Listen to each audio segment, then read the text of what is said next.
Hello, welcome to Locked on Sharks, the premier hockey podcast of your favorite team in the Bay Area. And we are going with another tradition of ours, having good friend Sheng Peng on to kind of kickstart training camp. We're going to be looking at some of the most intriguing storylines heading into training camp and some of the questions that the Sharks have to answer as training camp gets started. So all that and more on today's episode of Locked on Sharks. You're Locked on Sharks, your daily podcast on the San Jose Sharks. Part of the Locked On Podcast Network, your team every day.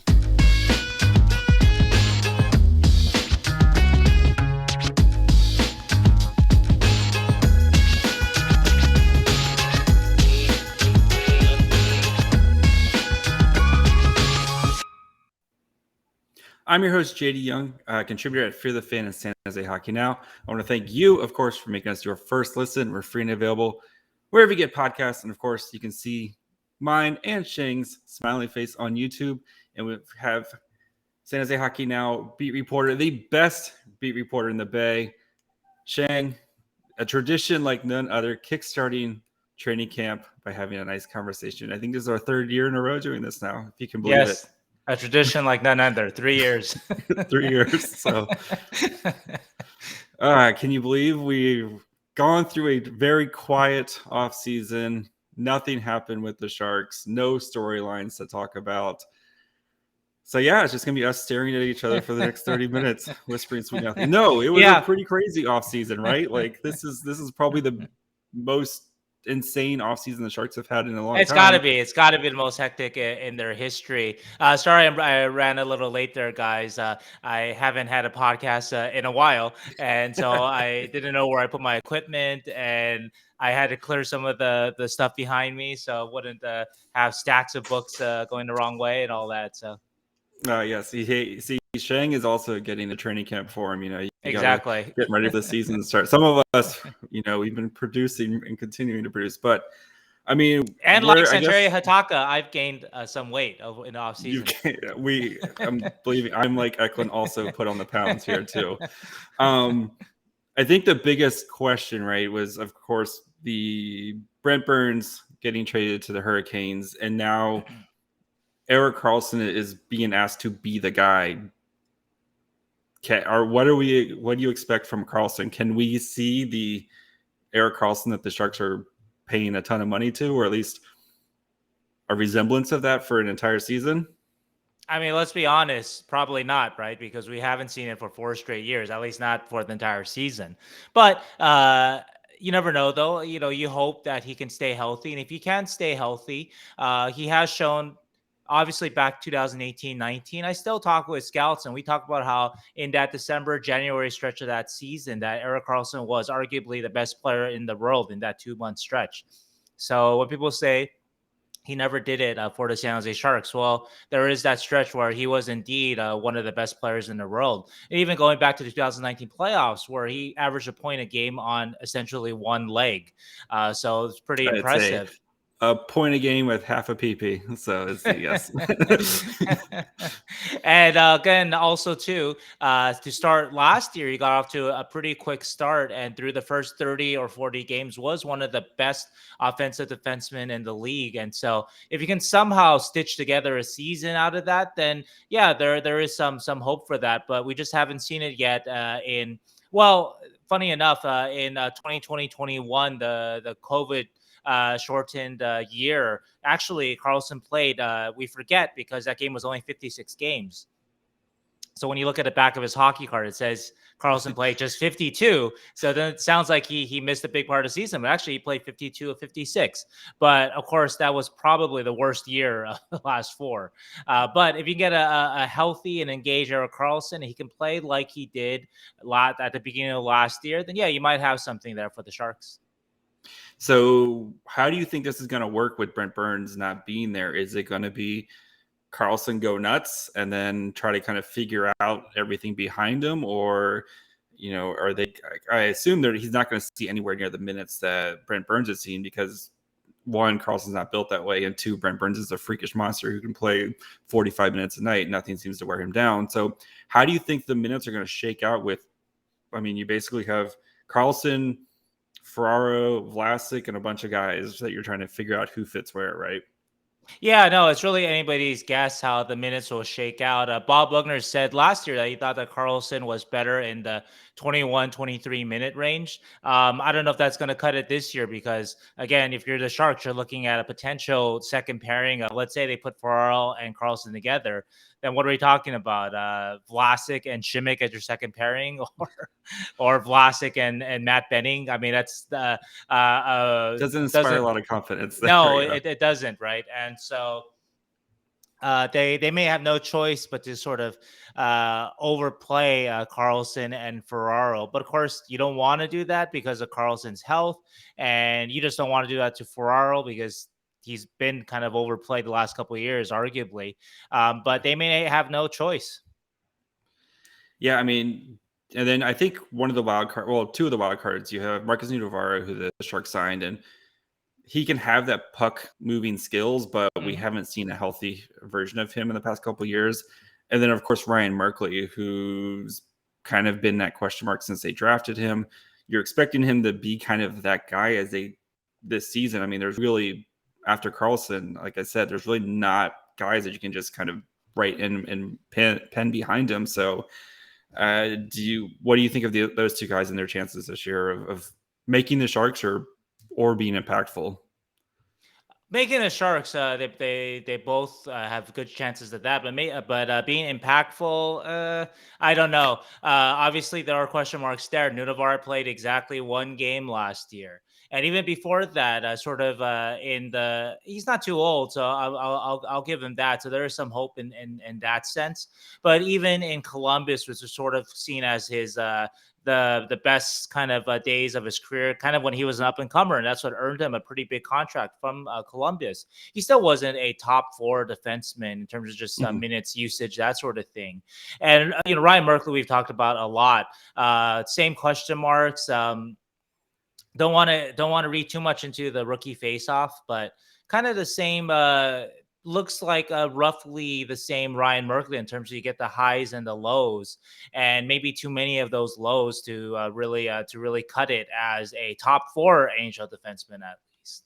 And so, yeah, so I, the 20, 22, 23 Sharks, we have no choice. So. Erik Karlsson, we have no choice. Sorry, buddy. Really quickly, do you think this is is this going to be Vlasic's swan song for the Sharks? I don't know. I think it depends on how the year goes. Like I was pretty adamant before this offseason that I thought that the Sharks were going to buy him out. Not that it would be a good buyout. Yeah, because they just didn't have a lot of ways to create cap space. Mm-hmm. And I thought that the direction of the Sharks was they were going to, after they re-signed Tomas Hertl, that they were going to make a concerted effort to try to win some games, which means, bringing in new players and using some cap space. So they didn't do that. They kind of opted for kind of a middle of the road approach, really not that different in some ways than what Doug Wilson has done the last couple of years, kind of because they don't really have a choice in a way. They don't want to, put themselves in a cap hell, paying dead cap money to somebody who's not playing for them, like a Vlasic if you buy him out. But can't move the contract and the guy's not getting any better. And so what can you do? You just sort of write it out with him. And so I guess we'll see how the year goes. If there are kind of reasons for the Sharks to think that they should put more of a effort or emphasis on trying to spend some money, put some good money after good, and try to be more competitive next year. Like let's say William Eklund steps in, he's great. Thomas Bordeleau steps in, he's great. Then you start to think, okay, maybe we do need to clear that cap space out. But if it's another kind of a mediocre-ish year and maybe nobody really steps up, none of the young players really emerge to really take an NHL job or to define themselves as legitimate NHL players, then maybe you just kind of write it out, just sort of like the Sharks kind of are this year. All right, before we continue and we get more into these young players such as William Eklund and Thomas Bordeleau. Do need to take a quick break, talk to you guys about our friends over at BetOnline. You guys know BetOnline is your number one source for football betting information this year. So find out the latest player developments, team matchups, news, podcasts, in-depth articles on analysis of every game you can find. As always, BetOnline remains your continued source for your sports wager information, from live betting up to minute scores with every sport out there. Live betting, super fun. If you were smart, you put some money on the Dolphins when they were down big to the Ravens, and you're probably feeling really good about yourself. So they're the fastest and easiest way to check out your favorite games and events, including MLB, MMA, boxing, and golf. So head to their website today or use your mobile device to learn more. BetOnline, where the game starts. Hey, nice shirt, JD. Oh, yes. I know we have matching shirt. We should have coordinated a little bit better. Yes. So William Eklund and Bordeleau, how long do you think the veterans can kind of hold these guys off? We saw, Mike Grier was very deliberate about trying to bring in established NHL guys, to try to make, I don't want to say make the path harder for the prospects, but they have to earn it. Like, you have to kind of meet these milestones. And that's something that the Sharks didn't really do before, and they didn't really have the capacity to do just because of how tight their cap space was, Doug No, Wilson, they had the capacity to do it. I'm going to argue that point. But anyway, they chose not to do it. But, that they asked their young guys to kind of really take on roles that they maybe weren't really ready for. And we saw, the Daniel Yertakins of the world, unfortunately, get kind of chewed up and spit out because they just weren't really ready for it. But how long do you think some of these guys can hold off some of these prospects like Eklund and Bordeleau? Well, this is the one thing that I did like about what Mike Grier did this offseason. I like adding this layer of veterans, competent, established NHL players. Sure, they couldn't afford to get first line forward like a Philippe Forsberg or a top four defenseman. They couldn't get that free agency. Just didn't have the cap space for that. Or if they did, it would be basically spending all their cap space on one guy and nobody else. And so I do like what Mike has done in that way. Speaking to the past with Doug Wilson, I felt like Doug Wilson's approach was a little bit more of stars and scrubs, I guess. Kind of just put some crap against the wall and see what sticks. And you mentioned the cap being an issue, but you can look back on this. I said this 2 years ago. No, we've argued about this. Yes. Yeah. But the 2020 before the 2020-21 offseason, the pandemic had created a lot of free agency bargains, and the kind of players that would have fit, that would have been good enough to be easily on a Sharks second or third line. I'm not saying that this was going to get the Sharks to the playoffs. I get that, but at least, though, you don't force players that really have no business being in that position to play in a, Dylan Gambrell's the most classic example. Oh, actually, that whole third line center, right? Started with Noah Gregor and it became Dylan Gambrell. And neither had any business playing 15 minutes a night as a centerman. And so, and I don't think that experience really helped either guy out. I don't know. I mean, it's hard to say. There are probably guys who are kind of aided by getting thrown into the fire like that, and so I don't want to say that you can't get better that way. But if you look at, and I counted, the Sharks had 29 NHL debuts in the last 3 years, and how many legit NHLers came out of there? Mario Ferraro, and Noah Gregor, I would give. No, maybe Noah Gregor and maybe Nikolai Knyzhov if he ever plays again, ever comes back. But those are just maybe guys, because Noah Gregor looked pretty good last year as sort of a fourth liner type, right? But he could take a step back, this coming year easily. His shooting percentage could miraculously get worse.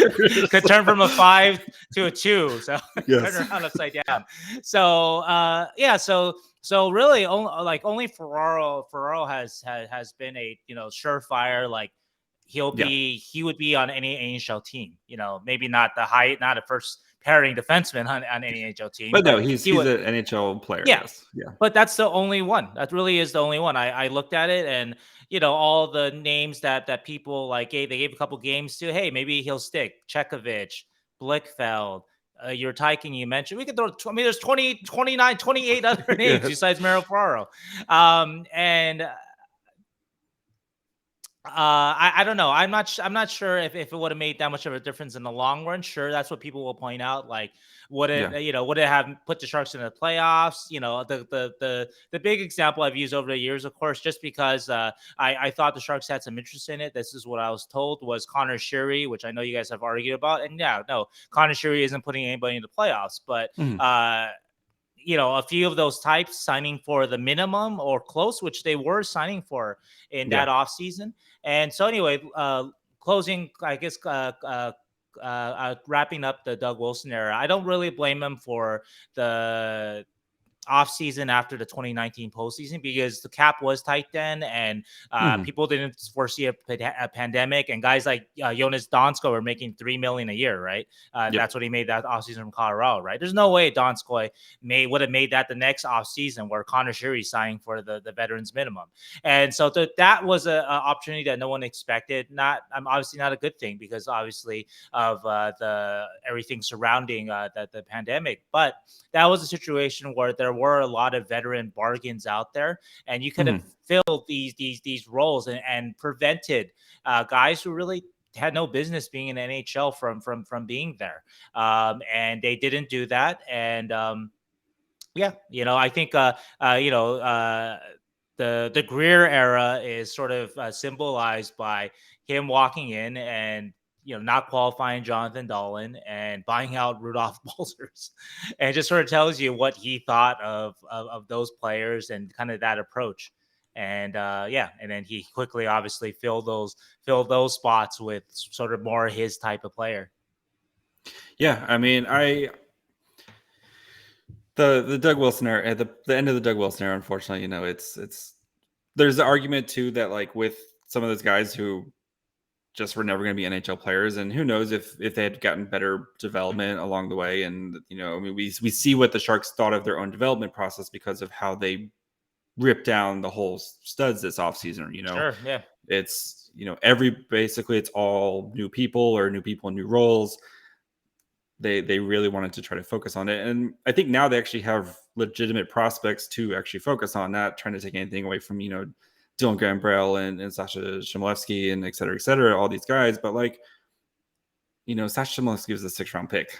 Like, who knows, maybe, but it's like, how often do those guys hit? I mean, yeah, I know you have your Kevin LeBancs and your Joe Pavelskis, but for every one of those, there's thousands of guys that just never even get a chance, type of thing. But now they actually have legitimate prospects, and I think they really needed to focus on, okay, what does our development actually look like, and are we putting our guys in the right position to succeed? And I think it'll be interesting to see how they treat Eklund and Bordeleau. Mm-hmm. And I know I've heard the arguments with Eklund was like, well, he needs to play in the AHL, right, and get used to playing in them.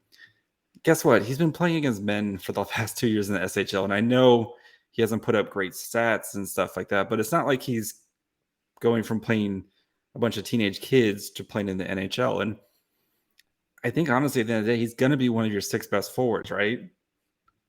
Yeah, I mean, if you ask, oh yeah, so I did as usual go off on a tangent and I answered the question That's before. So Eklund actually, I predict still that I believe he will be on an opening night roster.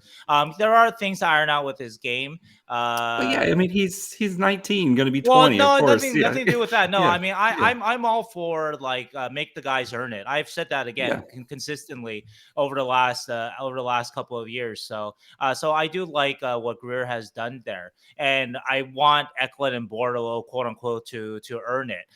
It's just more in my prediction that I think Eklund will adapt a little faster than Bordeleau. Part because positional, it's gonna be a little easier for Eklund to adapt on the wing. That's for one Yep. thing. Also, too, Eklund has made clear gains in his body and his frame that I'm not as certain that we've seen with Bordeleau. It's not as obvious with Bordeleau, at least. I'm sure that there have been improvements this offseason, but it's not quite as obvious with Bordeleau, in part because Bordeleau is playing in the World Championships and in the World Junior Championships and Mhm. not concentrating as much on that. And Bordeleau said himself, asked him what his sort of playing weight is right now. He said, oh, it's about the same as last year. That's sort of what he was trying to do, trying to maintain. That was Yep. sort of his goal.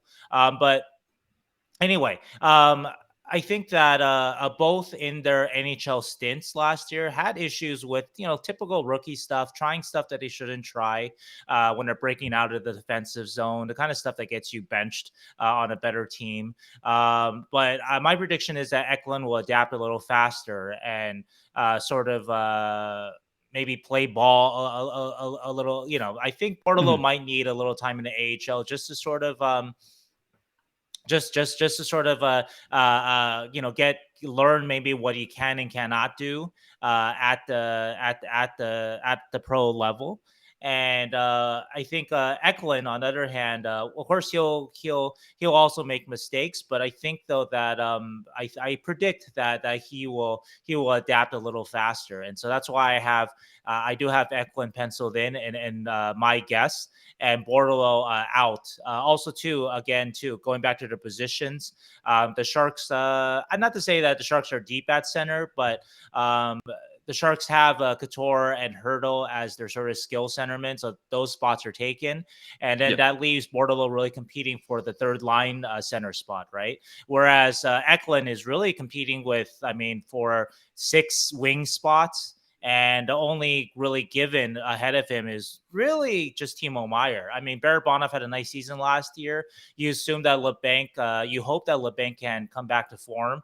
And so both those guys have resumes better than William Eklund, but I don't think it'd shock anybody if William Eklund was the Sharks' second best winger on opening night. Not predicting it, but it's possible. Whereas, it's hard to see Bordeleau leaping Couture and Hurdle by opening night. All right, before we finish up with Sheng, just want to take a quick break, let you guys know about Locked On NHL. Thank you guys, of course, for making Locked On Sharks your first listen. We're free and available wherever you get podcasts, and of course on YouTube as well. Make sure you guys go check out Locked On NHL. When you guys are done with this one, they're doing every Thursday. They have power rankings. Actually, they just did the coaches' power rankings. Where did David Quinn end up there? He did not make the top 10. I think they put out the graphic for the top 10, but yeah, So you're saying there's a chance for top 15. We'll see. Check out the Locked On NHL show if you want to find out where David Quinn ranks in the amongst the top coaches. You can find Locked On NHL wherever you get podcasts, and of course on YouTube as well. All right, so I think the other kind of big kind of questions is how does this bottom 6 kind of flush out, right? Because it feels like there's like 15 guys who could potentially make the Sharks bottom 6, just in no particular order.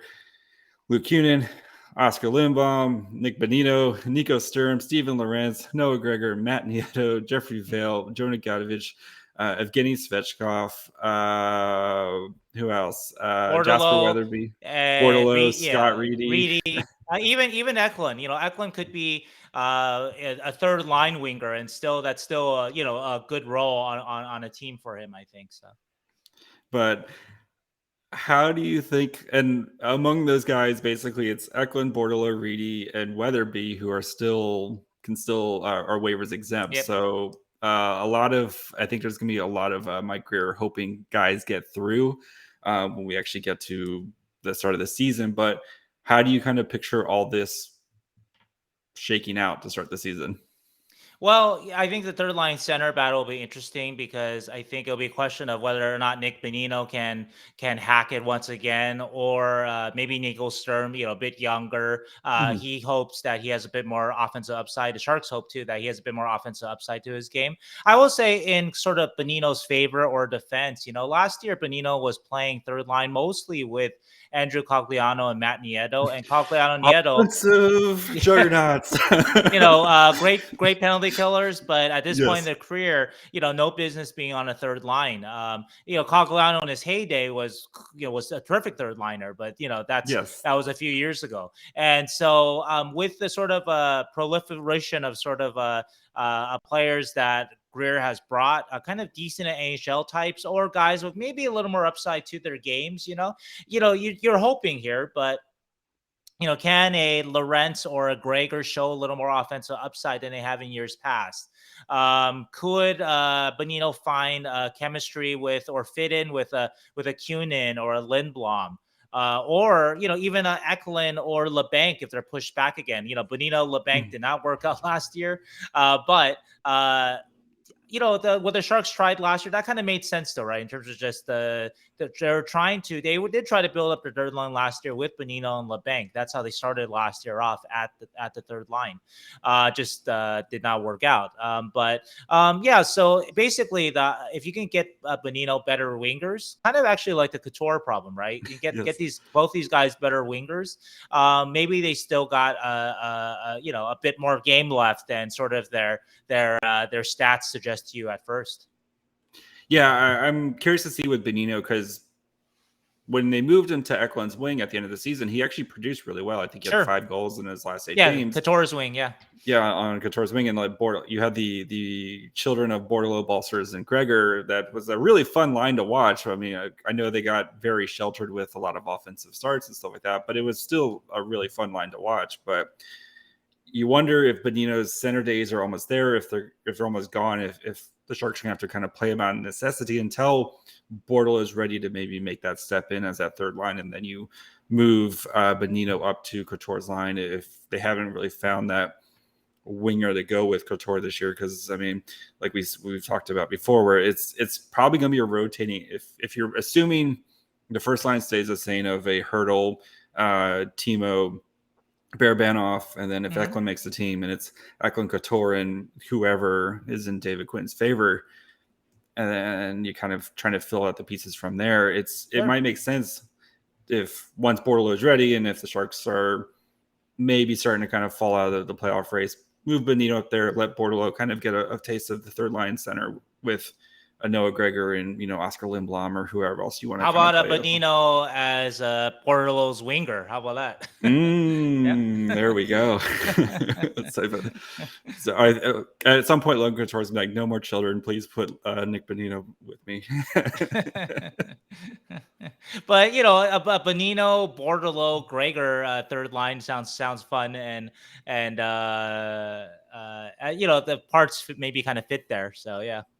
Yeah, I mean, you let Gregor go do Gregor stuff and go be fast and start the forecheck. You let Bordeleau kind of create, and then you let Nick Bonino kind of be defensively responsible when things might go south, and Bonino can score some dirty goals. Right? Yeah. So that kind of makes sense. So potentially. Oh no, we're talking ourselves into it again. No, hey, training camp. All right, Sheng, I'll let you. What is the one thing you're looking forward to as training camp gets here? Is it actually just being in the new Text to You arena, or what are you looking forward to?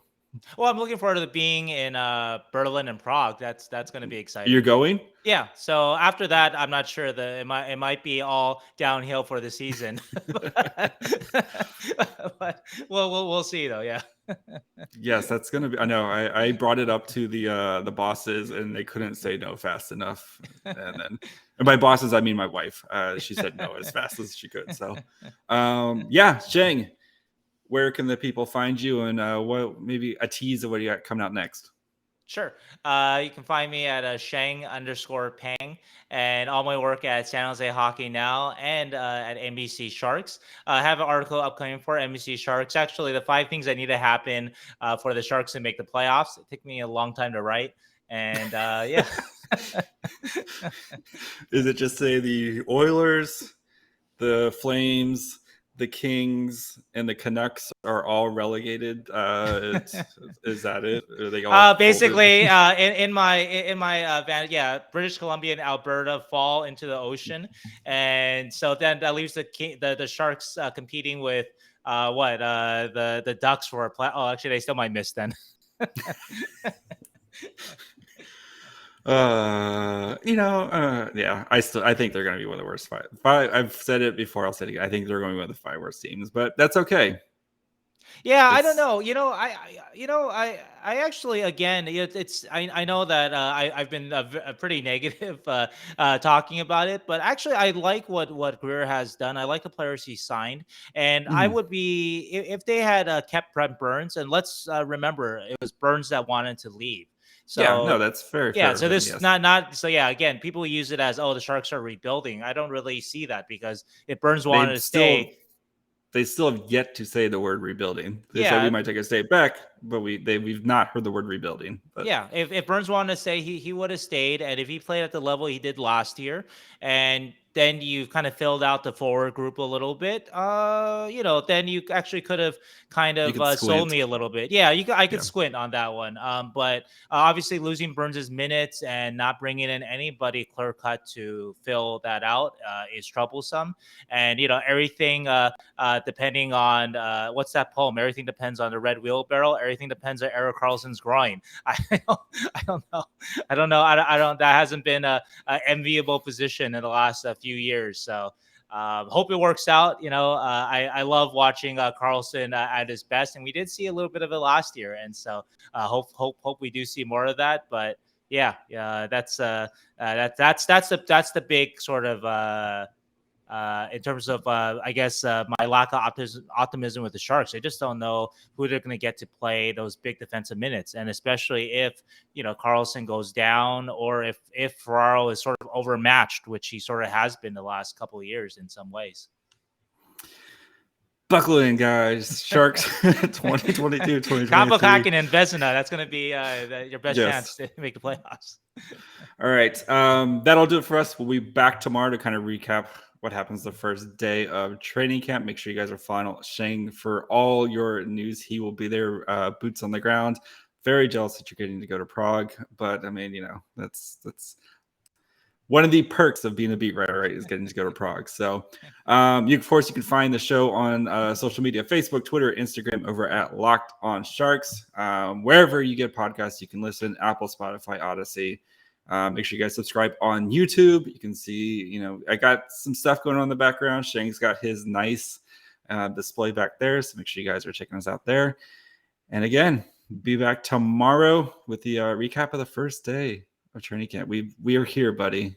We made it. Bye, friends.